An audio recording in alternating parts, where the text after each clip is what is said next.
morning. My name is Peter O'Brien and I'm the Chaplaincy Support Coordinator for the Hospice. And I would like to welcome you in person to this Forget-Me-Not service today. I'd like to welcome our ceremonial Mayor of Salford, Anne-Marie Humphreys. It's lovely to have you, Anne-Marie, with us today. And Julie Hand, who will be speaking a little bit about her experience and her story as a staff nurse here in the Hospice at Home team, but we'll come on to Julie a little bit later.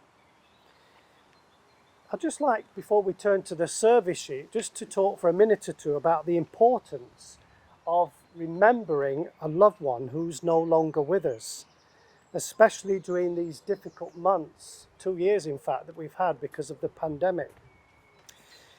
I don't really, I suppose, need to say that the pandemic caused so much grief in different ways, as well as the obvious tragic loss of health and life.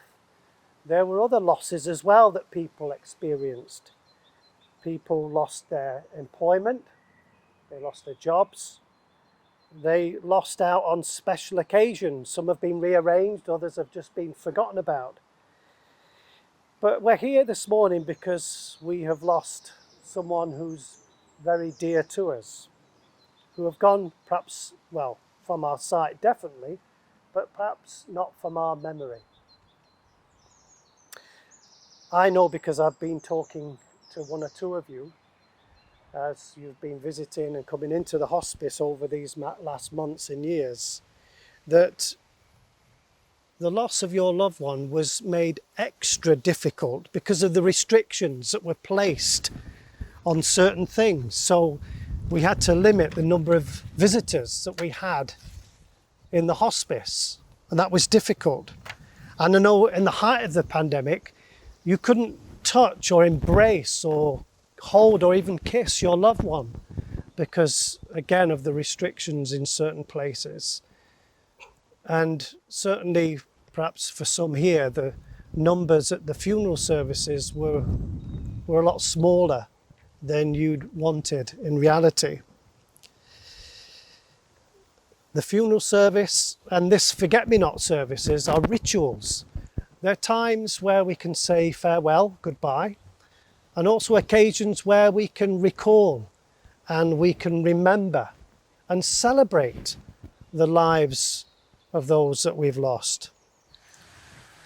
Julie's going to tell a bit about her story and her experience and working with our patients, especially during the pandemic. And she is working today, so it's great that she's taken the time to come and share her experience with us. And she might have to dart off as soon as she's spoken, but I'm going to ask Julie Hand now to come at this time. Thanks, Julie.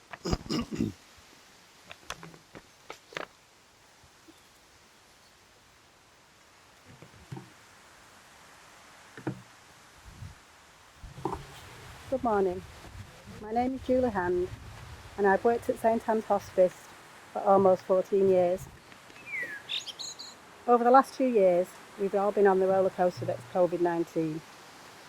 This brought further challenges and new ways of working for everyone, including the Hospice at Home team. We continue to support our patients while trying to reduce and manage the risk to a very vulnerable group of people. Initially, we didn't visit well-supported families and stable patients face-to-face, but continued to provide telephone support if it was required. Some of the patients we continued to visit were socially isolated. They had no one to support them, or family and friends were unable to support them due to COVID restrictions or personal circumstances. For some of these patients, we were their only visitors and their only face-to-face contact that they had with the outside world for many weeks. The PPE we have all now become accustomed to wearing brought its own challenges.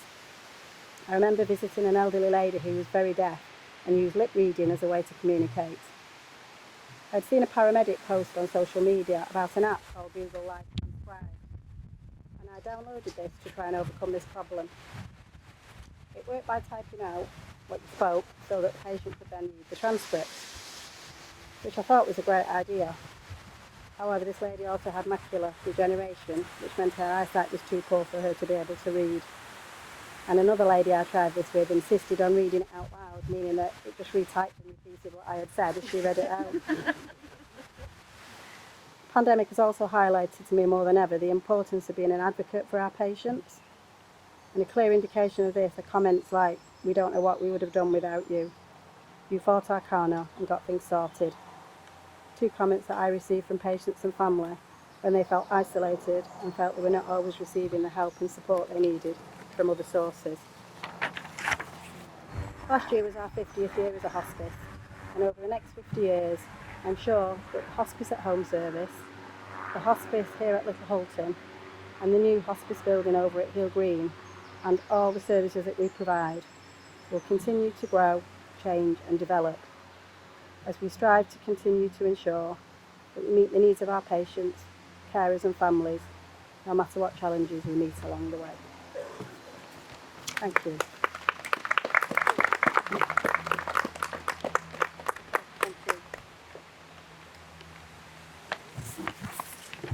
Thank you, Julie. Back to work. Let's spend a quiet moment, shall we, as we reflect on what we've heard and also with our own journeys and people that we're here to recall.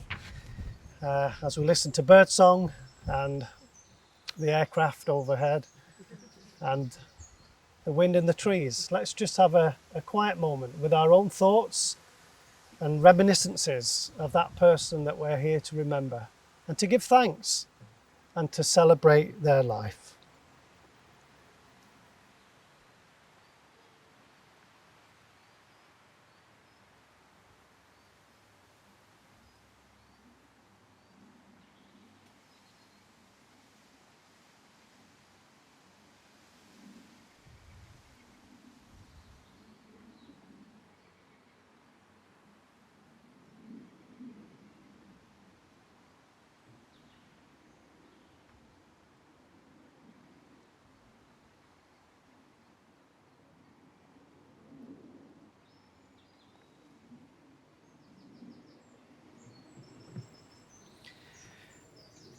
The forget-me-not flower is the symbol of the hospice.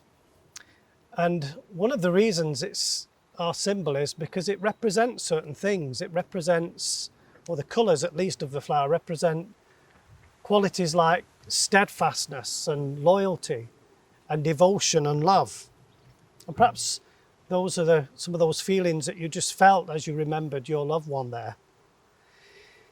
But I've got to admit as well that as well as those positive qualities, when we go through a loss and we experience grief, there are other experiences too that we go through. Anger, denial, confusion, uncertainty. We just can't believe what's happened. Some people think that grief shrinks over time. And speaking to family members and relatives, I don't always get that impression.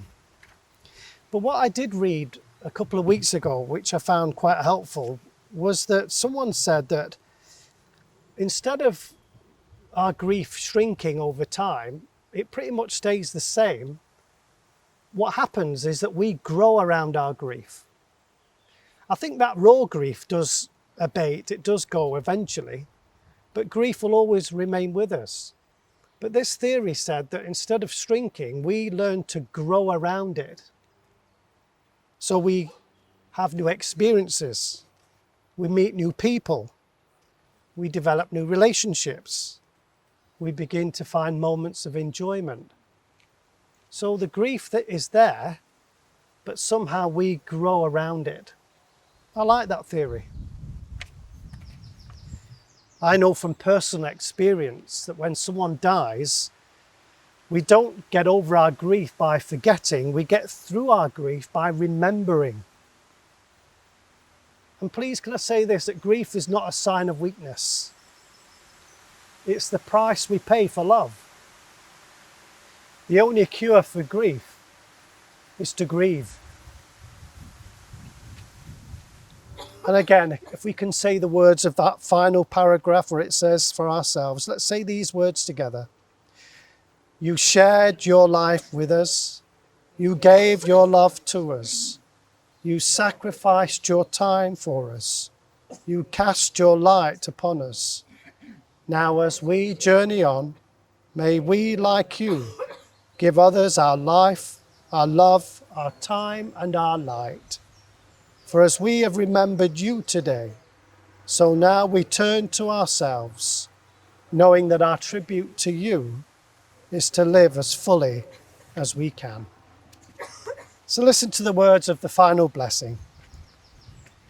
And let's have in our mind's eye our loved one as I say these words. You can shed tears that they have gone, or you can smile because they have lived.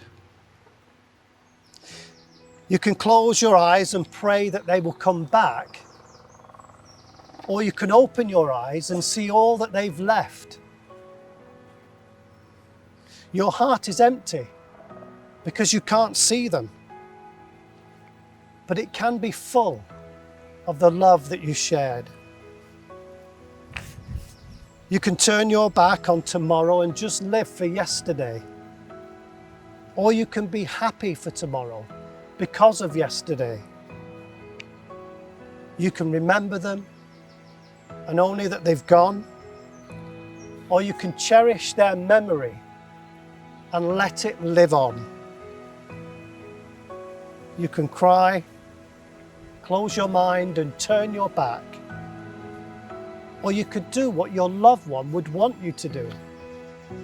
Smile, open your eyes, love, and go on.